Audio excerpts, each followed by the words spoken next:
¿Qué tal? ¿Cómo están, amables televidentes de Nativa Nos Conecta? Esto es Pulso Informativo. Estamos en San Isidro. Vamos a conversar con el secretario general del Partido Popular Cristiano. Es una secretaría general colegiada, pero nos referimos a Javier Bedoya de Negri. Javier, ¿cómo está? Buenos días. Buenos días, Rolfo. Muchas gracias por la invitación.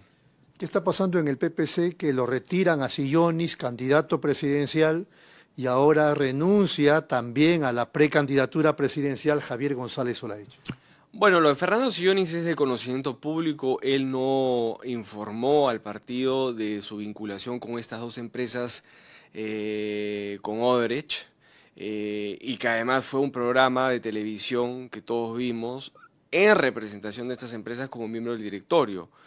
No dudo de la honestidad y de la caballerosidad de Fernando Sillonis, pero políticamente uno no puede ser precandidato a la presidencia de la República y representar intereses de privados, sobre todo de empresas vinculadas a la corrupción. No digo que Fernando Sillonis esté vinculado a la corrupción, pero sí está trabajando para dos empresas que tienen esa nube encima. En consecuencia, en política los errores se pagan y se decidió suspender su militancia y retirar su precandidatura, y posteriormente el señor Fernando Sillonis tuvo el decoro de renunciar al partido y de retirarse de la vía política. Respecto al señor Javier González... Antes de llegar, Sí. ¿qué pasó con el caso de Sillonis? ¿Se les escaparon las tortugas a los del PPC?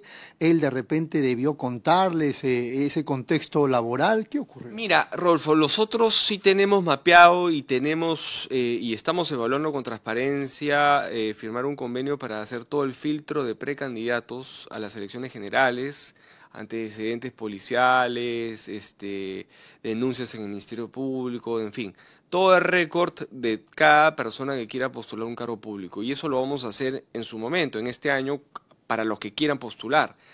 Pero en el caso particular del señor Fernando Sillonis, que era un precandidato, no se había hecho ese filtro, son 30.000 militantes del PPC en este momento, es complicado. Ahora, ¿Fernando hizo trampita o qué? No, no es un chico de 35 años, es un hombre ya viejo. Él no informó, él tengo entendido que tiene varios directorios, más de 10 directorios, y entre los cuales están estas dos empresas.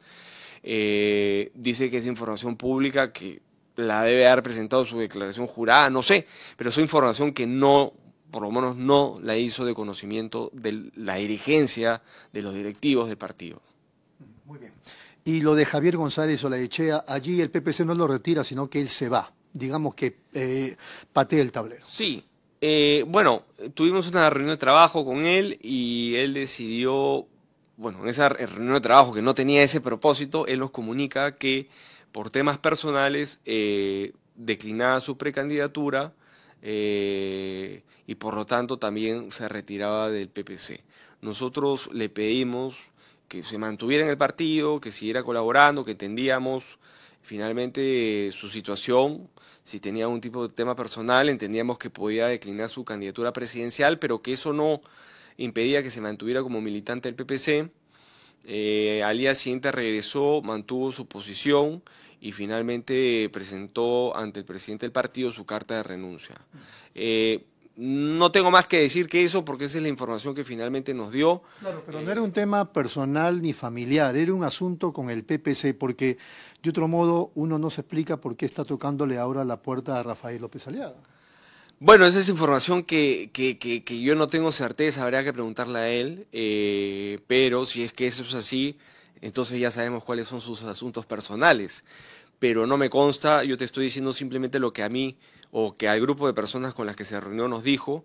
Le deseo la mejor de las suertes donde quiera que vaya, le deseo la mejor de las suertes a Rafael López de Aliaga, pero lo cierto es que él tomó su decisión y bueno, a buen viento, que le vaya bien. ¿No será que el precandidato presidencial del PPC, entonces Javier González Olaechea, quería ser no sino candidato?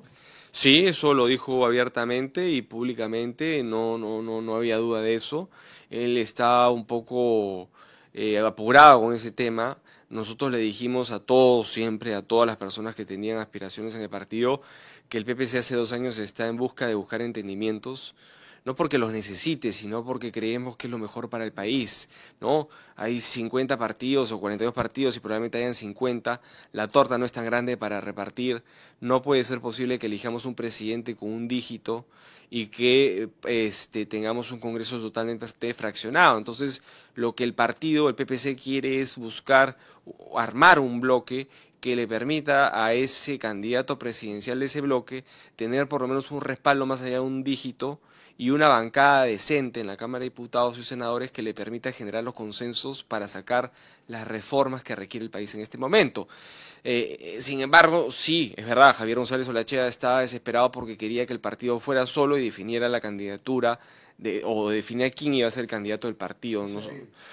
Nosotros le dijimos que en ese momento no íbamos a hacer eso, que eso venía probablemente después. Si es que las alianzas al final se dan, porque no se dan, porque distintas circunstancias hacen que no es posible unirnos, bueno, tendremos que definir internamente quién va a ser el candidato y no hay ningún problema con eso, pero eso va a llegar en su momento. Pero bueno, ¿y ahora qué pasa con el PPC? ¿Se ha quedado sin candidatos presidenciales? ¿Es cierto que Javier Bedoya de Negri ahora va a ser candidato o precandidato a la presidencia? Mire, yo siempre he dicho que voy a estar donde el partido tenga bien a colocarme, ¿no? Yo en este momento, como jefe de esta comisión, en la cual el partido me ha encargado para justamente llevar a cabo las conversaciones con otros partidos políticos y ver de buscar entendimientos y de formar estas alianzas o frentes, estoy abocado a eso, ¿no? Esa es mi responsabilidad y a mí no me quita el sueño alguna encuesta que haya podido salir y que me pone por delante de cualquier precandidato del partido. Yo tengo claro qué es lo mejor para el país y creo que hacia esa línea debemos ir y voy a hacer todo lo posible para que eso suceda. Pero si finalmente fracaso o no se puede por razones ajenas a mí o al partido, bueno, tendremos que elegir dentro del partido y yo no me corro a la responsabilidad y ahí estaré para dar la cara, ¿no? Muy bien. ¿Quiénes son ahora los precandidatos a la presidencia por el PPC? Los que han manifestado abiertamente su posición de postular son Carlos Neuhaus, el presidente del partido, y Oscar Valdés. ¿Y usted terciaría? Y bueno, y si quieres meterme ahí dentro de la terna, estaría yo, sí, correcto. Muy bien. El tema de las alianzas, ¿cómo va el asunto? Ya el año pasado con usted habíamos conversado el tema. ¿Cómo va el asunto? Caminando a su paso, nos hemos juntado con varios partidos políticos. Mira, nos hemos juntado con Carlos Álvarez, con Rafael Belaúnde, con Hernando de Soto, con Fiorella Molinelli, con Keiko Fujimori, con Roberto Quiabra, con varios. No hay ninguna definición, no hay ningún ente, no. Esto va a tomar su tiempo, y más aún cuando vemos que en la Comisión de Constitución hay un dictamen para postergar o flexibilizar los plazos para formar alianzas para el 2 de agosto, creo que... ¿Está previsto para cuándo? Para el 2 de agosto, todavía no se ha aprobado, yo espero que sea aprobado pero antes de agosto. En junio. Pero el jurado presentó una iniciativa para que sea el 12 de mayo, lo cual me pareció una barbaridad y nosotros presentamos comentarios. ¿Quiere adelantarlo? Exactamente, sin ningún tipo de criterio técnico legal, simplemente porque se les antojó esa fecha. Entonces, creo que el Parlamento ha acogido la voz de protesta de algunos partidos políticos y creo que el jurado también es consciente de que el plazo que estaban proponiendo no es el mejor. Vamos a ver. Hasta que no se apruebe esto no voy a estar tranquilo porque 12 de mayo es una fecha muy pronta para finiquitar detalles propios de una alianza, ¿no? Entonces, estamos conversando, hay partidos o hay candidatos que tienen problemas también internos dentro de sus partidos, como consecuencia también de haberse afiliado a partidos pues, que son bienes de alquiler. Cuando ustedes conversan con los otros partidos en pro de una posible alianza, ¿lo hacen a nivel de la más alta jerarquía? Lo hacemos a nivel de la persona que representa ese partido, ¿no? Y no necesariamente de los dirigentes de esos partidos, porque somos conscientes que esas personas que representan esos partidos no necesariamente están dentro de la dirigencia, y ese es el problema que hemos estado encontrando. Los dueños del partido, porque esa es la verdad, tienen una forma de pensar y los que representan o que tienen la popularidad dentro de ese partido tienen otra forma de pensar. No quiero dar nombres, pero ese es el problema de verte pues, inscrito en un vientre de alquiler. Al final terminas siendo prisionero del dueño del partido. Ya lo he visto anteriormente y no aprenden la lección, por Dios. O sea, No va a mencionar. no, pero ya deberían de haber sabido de los procesos electorales pasados que eso no funciona. Pero en fin, ahí están, espero que solucionen estos problemas y podamos seguir adelante con las conversaciones de tal forma que realmente se pueda formar un bloque importante. Pero esto creo que va a durar un poco más de tiempo del que pensábamos, más aún si se van a flexibilizar los plazos, pero con el optimismo de que finalmente haya luz al final del túnel. ¿Ustedes en las actuales circunstancias, los del PPC, son de centro derecha? Yo sí creo que finalmente entro lo de...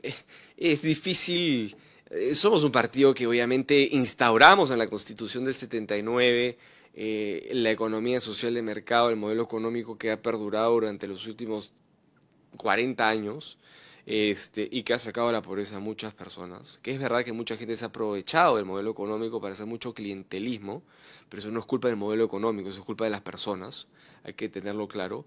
Pero es un modelo económico que ha servido y ha ayudado mucho y ha sacado a mucha gente de la pobreza. Y eso siempre nos catalogó a nosotros como el partido de derecha, ¿no?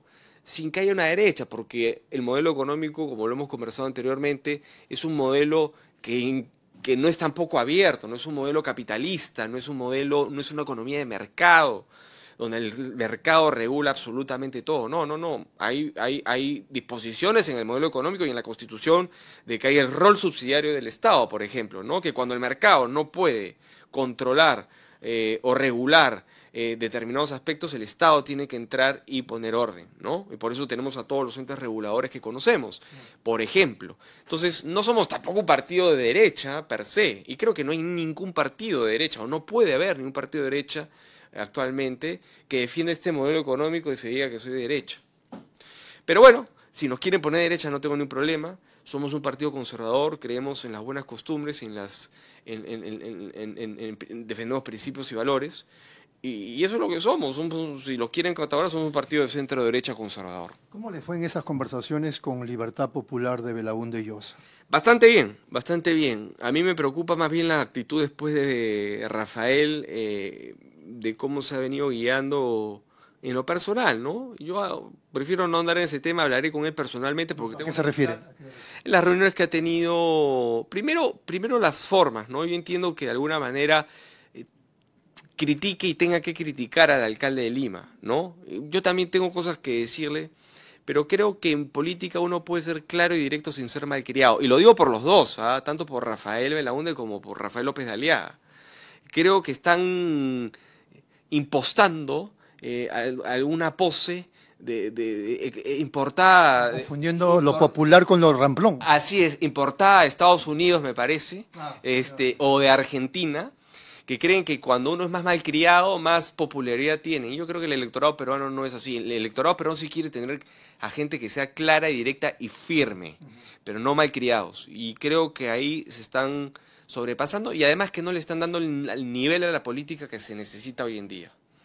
Y evidentemente ha tenido juntas que a mí en lo personal no me han gustado, como Harvey Colchado y Gino Costa, ¿no?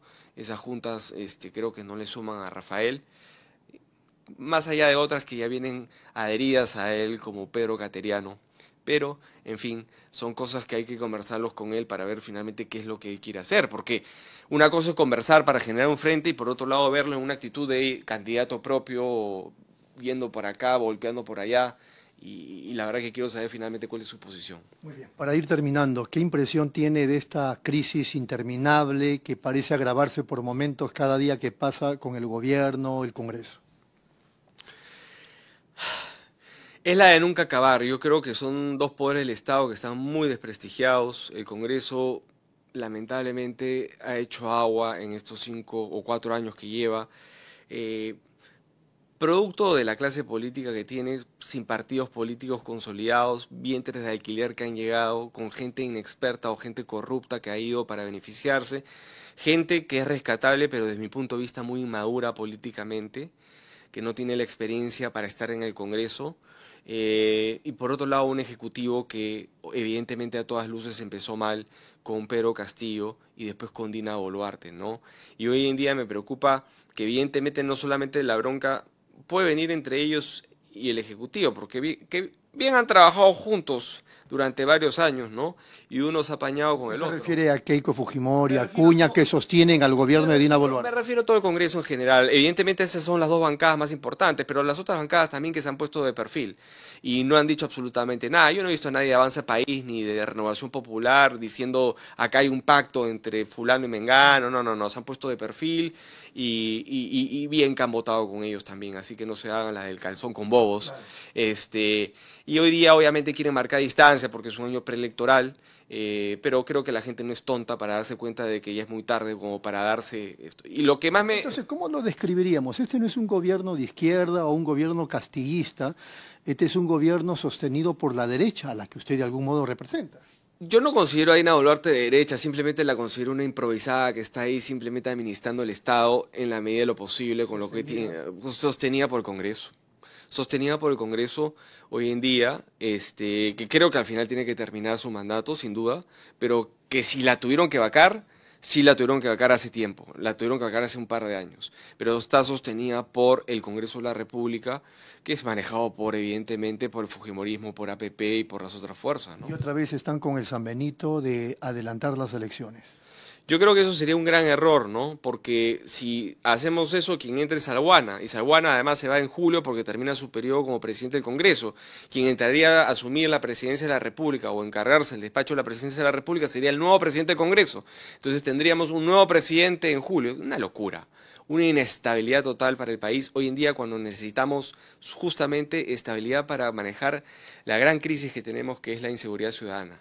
Si es que este gobierno, por lo menos, no es consciente y no tiene el apoyo del Congreso en manejar el tema de la seguridad o controlar el tema de la inseguridad ciudadana, vamos a tener lo que hemos tenido ayer domingo, que evidentemente se hace relevante porque es un cantante de un grupo de música importante, pero esto sucede todos los días. O sea, esto sucede todos los días, así es, mototaxistas, bodegueros, pequeños empresarios, emprendedores que son asesinados todos los días porque no pagan cupos y esto tiene que terminar. Este ministro del Interior sí tiene que irse, ¿verdad? Desde mi punto de vista, sí. Y ahí el PPC hace un comunicado en ese sentido, se tiene que ir este ministro y yo creo que la policía tiene que ser dotada con las herramientas que les permita tener la inteligencia de identificar a los cabecillas y a las bandas, y junto con la policía misma y las Fuerzas Armadas capturarlos. Pero no caigamos en el populismo de decir estado de emergencia como ha caído hoy día el gobierno, donde creen que el soldado con fusil va a detectar al delincuente que con un celular pide cupo a 15 comerciantes. Pues, o sea, las Fuerzas Armadas no están dotadas para ese tipo de trabajo. Para eso se necesita inteligencia policial y la policía requiere recursos, no solamente económicos, sino también recursos y apoyo político en el sentido de contar con toda la infraestructura logística y tecnológica que les permite identificar estas bandas, a los cabecillos, desarticularlas, como se hizo con el terrorismo, ¿no? No podemos ir al choque y reaccionar, tenemos que penetrar y desarticular. Ahora, el tema grave es lo que hemos visto ayer en blanco y negro, 4 operaciones estéticas de Dina Boluarte y luego le paga en apariencia al médico Mario Cavani con contratos a sus allegados en el Estado. No, es una podredumbre, esta clase política está podrida. O sea, imagínense, los peruanos pagando por la operación estética para operarle la nariz a la presidenta de la República. ¿Dónde estamos, por Dios? Por eso yo les pido, o sea, yo les pido siempre a la ciudadanía, que me piden, siempre cuando me piden cómo cerrar un programa, yo les digo, así como nosotros los partidos políticos tenemos la responsabilidad de elegir a nuestros mejores cuadros para que nos representen en el Congreso, en el Ejecutivo, el electorado también tiene la responsabilidad en esta elección de empaparse, de ilustrarse, de estudiar quiénes son los candidatos, qué partidos los está llevando y qué cuadros tienen atrás, para no repetir los errores que estamos viendo hoy en día. Javier. Ha sido muy Gracias. Muchas gracias a Javier Bedoya de Negri, secretario general del PPC. Vamos a la pausa, regresamos.